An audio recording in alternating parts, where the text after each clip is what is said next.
Welcome, everybody, to Star League on Friday, down here live at the Nexon Arena.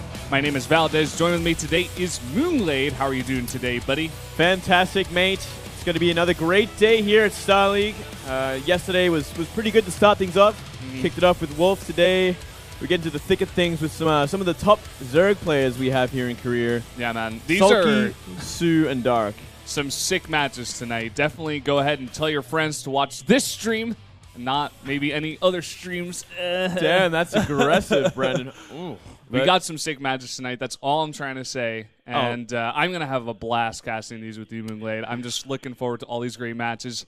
We've been playing a lot of the beta these days, but we're back to Heart of the Swarm for this competitive match. Of course. And, we're going to be, let's face it, we're going to be stuck in Heart of the Swarm for the majority of this year. So yeah, we better get comfy. You know, it's nice to have like a bit of a change, but still, we still got this sick competition going on, and all these pro gamers still playing this game full time. So you got to enjoy it, you got to respect it. Heart of the Swarm still a fantastic game, and we're going to see some fantastic games today. Kicking things off with Super versus soO. Yeah, that's going to be an interesting one. soO kind of, being medium level, doing decently for himself, having some chokes, but he's starting to look like he's getting over them. Whereas Super, we haven't seen him in a while. He's like kind of floating around. He's always there, and he's one of these really dangerous players. That, he is dangerous. He can do a lot of work. It really depends on how much he's been motivated and how much he's been practicing. Obviously, he did qualify for SSL again, which is a huge achievement in itself. And yeah, I definitely think he can take it over soO. soO showed a lot of his ZVP just the other day and in Code A. Yeah. So that's always a possibility. Yeah, I'm really excited to get into this one. Guys, we have some events down here at the studio. If you do come and join us for SSL, I think you can get these items even if you are a foreigner, even though it is in Korean. But we got some headsets, we got some mouse pads. It looks like a little figurine there of Jim Raynor up in the top left. Yeah. And, a couple of mouse pads and Warlords of Draenor. I don't know if you really want that, but hopefully, though, out of all this, you want probably the Marine on the top left to show your true passion. Yeah. If you're a true Starcraft fan, that's what you would go for just because it's Jim Raynor. For me, I would probably go for the headset. I'd go for the World of Warcraft. Yeah? Yeah, seriously? Straight up, bro. No, man. Here we go. Here's a look at the matches that have happened so far and the ones in the future. Obviously, Lenok defeating Flash, Hurricane winning his game, and Hero winning his over Symbol. Pretty one-sidedly, and probably one of the most biggest beatdowns we've seen in recent times. And obviously today, Super versus soO, Cure versus Sulky, Dark versus Trap. All three of these matches actually incredibly close. We actually couldn't ask for a more closer day of matches. Yeah, seriously, man. Really interesting, just all of these. We talked about Super versus soO, but Cure versus Sulky. Cure kind of like the TVZ master. Yep. Whereas Sulky just a really strong player overall. Yep, and I mean, looking at Dark versus Trap. Trap defeated Dark 3-1 at the IEM Katowice. Yep. Just a couple weeks ago. So things are very interesting today. Revenge match here at the SSL. And I was actually asked on stream today who I thought would be the winners of SSL and GSL this time around for Season 2. I picked Hero as one of them, and glad he made it past the round of 24. I think this is what this is called, right? Yeah, that's definitely what it's called. Challenger, whatever you want. Yeah. And interesting, another thing I was watching last night, Hurricane 3-0ing Rogue. What was that all about, man? That was Rogue, really interesting. Rogue played bad. He played way under his level, or like he's like obviously like very jet lagged, or just out of practice, or just had no preparation time for this player. It's hard to say what went wrong, but Hurricane took full advantage of his weak mindset and proxy nexus and shut him down that sort of way, which is what you do against Rogue. Like we saw it last time as well. You get that first game in, you can start trolling and really tilt him very easily. Not the strongest mindset in that kind of player. But once again, guys, just our 3 matches up here. You may want to take a picture of this, spread this around the internet. It's Super versus soO for match number 4, the first match of today. And then we go into Cure versus Sulky for TVZ. And then another PVZ down there at the bottom, Dark versus Trap. A lot of Zerg today. A lot of Zerg, yeah. A lot of Zerg yesterday as well. A lot of Zerg's doing well in the SSL. But it's hard to say who would actually win each of these matches. I don't think the Zergs have the upper hand like maybe at the start of this year or last year. I'd have to say Dark, Sulky, and soO were much higher up in the food chain. Yeah. Now they're, Super, very dangerous. Cure fantastic against Zerg and Trap, already beaten his opponent in recent times. Yeah. It's interesting you talk about like all those 3 players being on top towards the beginning of this year. Let's talk about Dark a little bit, where, you know, he was doing so well at the beginning of 2015. Everybody was really excited for him. You know, on SK Telecom, he was really strong, winning a lot of games, but then he just kind of fell off a bit. Yeah, he was like one of the hottest kids in the block, man. He was tearing it up, and everyone thought he was going to be the new sort of Zerg hope. But life, you know, kept leading the way, and he kind of dropped off after a while, Dark. He just had some trouble. Anyway, though, here we go into our first match, and here is soO without a team, or maybe actually he's in with the team. Invasion, just not wearing the apparel today, I guess. No jersey, just a gray T-shirt from the store down the street. Well, something's $5. Giordano, no doubt. Yeah, probably, man. Yeah, something, I don't know. I don't know if that says something about him and his team's relationship, or maybe he just forgot it today. Could be. It's going to be interesting to see what happens in the future with him and his team. But over here is soO, quite comfortably part of SK Telecom T1, showing up a bunch of times in Pro League. He had a couple of rough matches against Terran, you know, against Meg specifically. But again, this guy is still one of the most consistent Zergs in the world. I mean, last year he was just like straight up there near the top. He didn't get any finals, but as you guys see there, he got, well, maybe you don't, but it's like second place, second place, second place, second place, and 4th place, which is just insane. You know, it's amazing by itself. You know, it shows just what caliber of player he was last year, and he really dropped off at the start of this year. But, you know, one of the most important things coming into this match is the fact that soO had to play a best-of-5 against the Protoss just this week in Code A. You know, defeating Seed 3-1. Seed trying some very cheesy stuff, and soO shutting it down. Obviously going to give soO an idea of how this guy's playing, how defensive he is, how good he is at holding off the kind of all-ins we did see from Seed. Yeah, and soO is a smart player.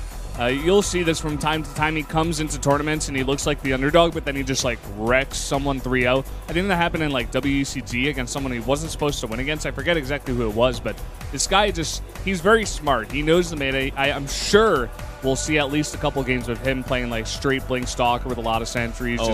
That very strong style that a lot of Zergs are having trouble with these days. And if I know soO at all, I think he's definitely going to go for that at least a couple times. Yeah, without a doubt. He will definitely try that style, and maybe some other ones. He's very well versed in the mid game and the late game. He's got great army control, which is one thing I really noticed when I saw him play last time.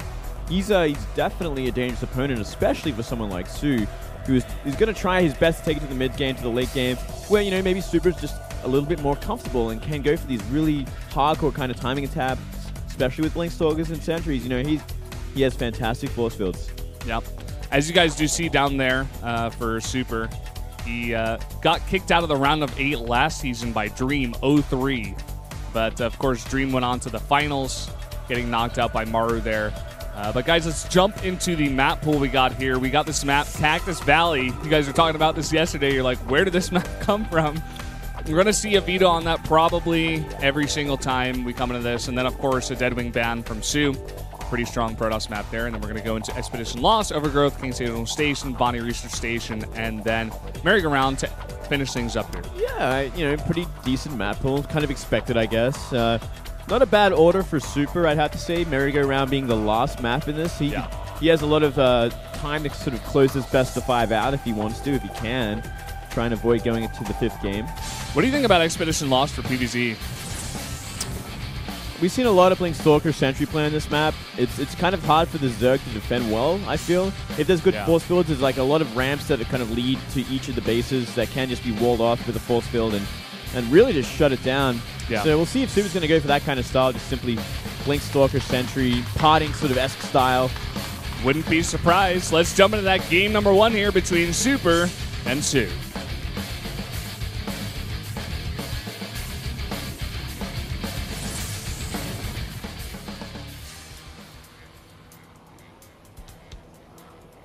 Up here in the top right, in the blue, the Protoss player from Invasion Esports, he is soO.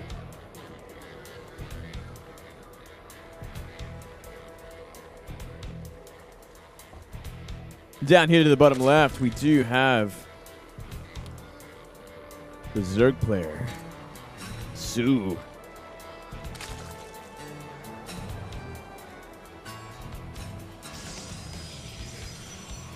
I didn't forget his name, Valdez. No, you didn't. I swear I didn't. You slipped it in there. It was just a very drawn-out introduction to this game. You wanted to make it really epic, you know? I wanted people to try and guess who that Zerg player was before we went into the game. Yeah, man. Already a pylon on the top of the ramp. Looks like it will be that gateway expansion. Or maybe even just a Nexus first with a very defensive sort of pylon. See where this next probe goes. How soO is going to play this one. It's going to be interesting because he did actually get a nice view of what soO wants to do against Protoss these days, how he's playing in this current meta of things. Yeah.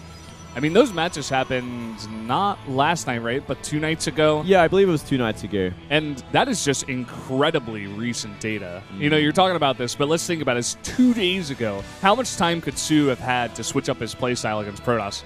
I'll give you the answer. It's none. He's going to play the same way against Super. Yeah, no doubt about that. So it's, I guess at the very least for soO, he has been practicing a lot of this matchup. So it's lucky for him that he gets 2 of the same matchup in a week. It's like, well, I just have to focus on this matchup and nothing else for the whole week, and I'm going to be good for both my games. But at the same time, like, he's got to be careful what he shows. And if he does show stuff, what can he change up to kind of trip up Super as well?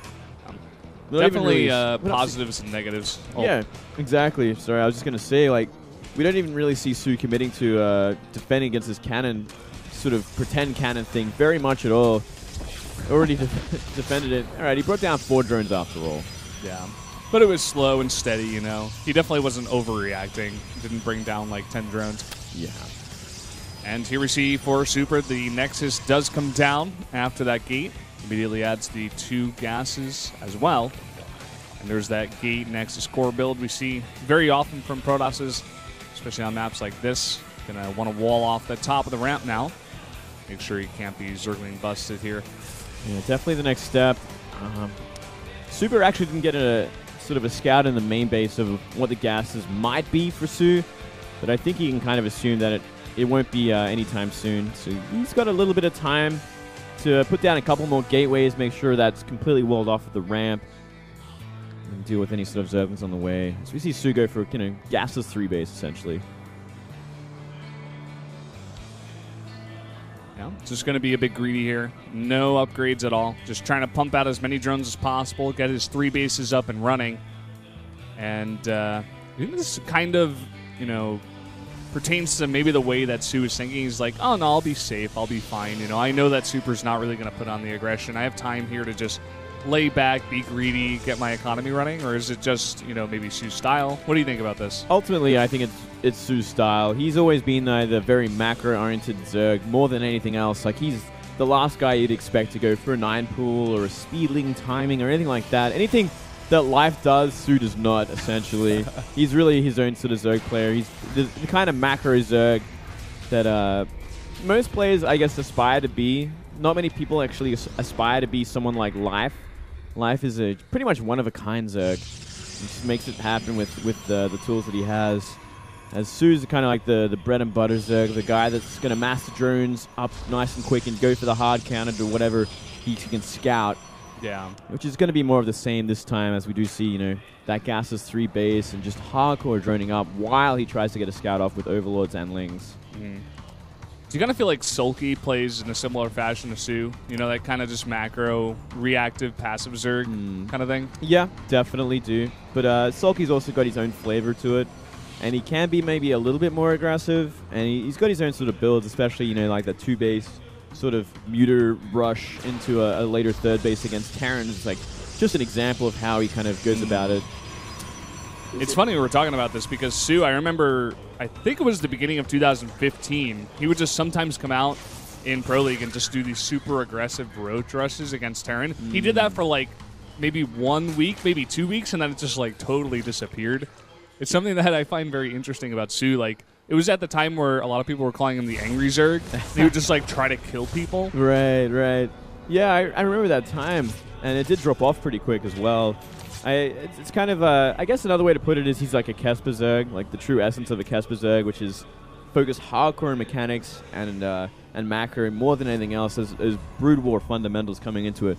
Where you have a player like Life who wasn't part of Kesper for the majority of his Starcraft 2 career. He was Startail, he was doing his own thing, he kind of made his own style up. And he's starting to become more of a macro Zerg now. He's maybe starting to be a little bit more like Sulky and soO in that sort of regard. But still, you know, he's crazy aggressive with speedlings more than anything else. Yeah, for sure. We see 15 drones being pumped out here by soO. I think he knows for sure. He's just like, okay, I got a lot of speedlings out on the map. Now I'm going to be totally fine and behind the second drone up, get my 3 bases saturated. Ooh. That's actually a lot of sentries. Wow, this is kind of already gearing up to be exactly how we predicted this map to be. 9 sentries already out. That's all you'll ever need for this whole game, so long as you keep them all alive while you go into that mass stalker with Blink and +2. Yeah, you never really want to go more than like 8 or 10. At that point, it's just like, you know, way too much.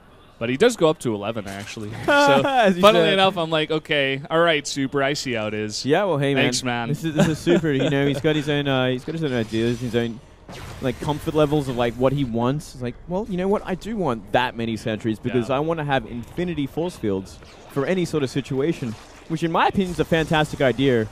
Yeah, he's going to be applying the pressure here. Mothership Core is a little far behind, but you know, still kind of in range to get that recoil if he needs it. The thing about this is, like, just like you were saying, with 11 sentries, you basically can't die unless you're not looking. You know, you could just always save your army, and even if that Mothership Core does come in a little bit late, should be able to recall back. It looks like he was just putting on a little bit of pressure. Doesn't really want to go for the kill. Of course, he only had like 1 stalker in that mix. Now he's got 4. Yeah, well, he's going to be throwing out a lot more very soon. Yeah, that's the idea, man. Get those 3 bases up and running. Oh, he actually throws down 2 Stargates here. I think that's a reaction to seeing the Spire. Definitely. Absolutely a reaction to this, and not a bad idea at all. If he can hard counter this quick, then soO is going to be in a world of hurt. And to be fair, one of the traits of soO, especially in his old sort of ZBT style, was he loved to go muted Corruptor. Once he got that 4th base, he loved to switch into muters and just mass Corruptors behind it and go for that hardcore sort of air war. So if we see Super kind of get the jump with that quickly, go for 2 Stargate Phoenix, add a Fleet Beacon pretty quickly, get the Phoenix range going, he could just hard counter this and win the game very, very quickly. Yeah, we'll have to see though. Ooh, nice bunch of force fields here. He's got so many to burn. I mean, I'm sure a lot of those sentries are at full energy. So he's like, well. Doesn't want to throw any away, though. Nice. I like this a lot. soO, though, you know, he's simply applying pressure. He's on 8 gas now. He is making those muters. But we already see 2 Stargate Phoenix getting chronoed out. Maybe the one mistake is he's kind of showing them, though. If he had kept them in his main base, and when the muters finally come out, he just jumps on the muters and they'll die because they're over the other side of the map. But now, because he saw those 2 Phoenix, he added 6 Corruptor, and he's going into Swarm Hosts. Yeah, I really like the way that soO's played this. I feel like also Super was a bit too passive. Kind of just like lost his timing for that Stalker Sentry pressure. You know what I mean? He just gave soO so much time to transition into Swarm Hosts, which is like pretty much the direct counter. And he's like, okay, I'm totally fine here on 4 bases, 80 drones. I've got so many different techs. I really like soO's position in this game. What do you think? Yeah, I completely agree with you there. I think it's mostly because Super has spent his whole time just kind of countering what soO is doing instead of applying the pressure himself. Exactly. If he had gone for like the hardcore sort of Stalker Warpins and went for the kill straight off the bat, didn't give soO a single chance to go muters, maybe, just maybe, soO would have lost the base by now and he'd be on the back foot. But instead, Super's the one defending on 3 base. soO is going into Swarm Host Corruptor. He's going the hard counter to exactly what Super has. Yeah. I mean, just like you say, Super, he's just like trying always on the back foot to go for a counter, but hold that thought, he is going to go for an attack here. He's got an interesting mix of units. That is a decent amount of Swarm Posts here. The Locust doing nice damage to those Zealots in the front. And once those goes down, there's nothing in the tank, and he's only got sentries. This is such a bad sort of a trade here. He should never be fighting this. The moment he saw those Locusts, he had to turn around. Instead, he decided to trade. He decided to lose half his units to the Locusts. And now, he's caught really on the back foot. He's going to have to sit inside that natural and defend the main base as well. And if you look at what Super's trying to do right now, he's chrono boosting out a Colossus with already so many of these Corruptors on the map. He's got 11, 6 mutas to support as well. And I don't know. It looks like soO might even just have this game at this point. He's totally shutting down what Super's trying to do. I think he just about does. The composition's just way too inferior for Super. He can't actually deal with Lucas at all. All he can do is force field them off, as we see so many sentries go down. Wow, he just lost half of them just to this handful of Lucas. Oh my god. Look at this. The third base is like totally coming down. There were 5 cannons there. I just want to point that out. 5 cannons at his third base. That's how passive Super was playing there. I think Super was really expecting it to be Muta or Corruptor and just going for the hard counter there. Where Super, I think, really should have been pushing the issue against someone like soO, who's going to sit back and macro until he's comfortable with his economy and is going to go for the aggression. Yeah. A bit of a mistake there from Super.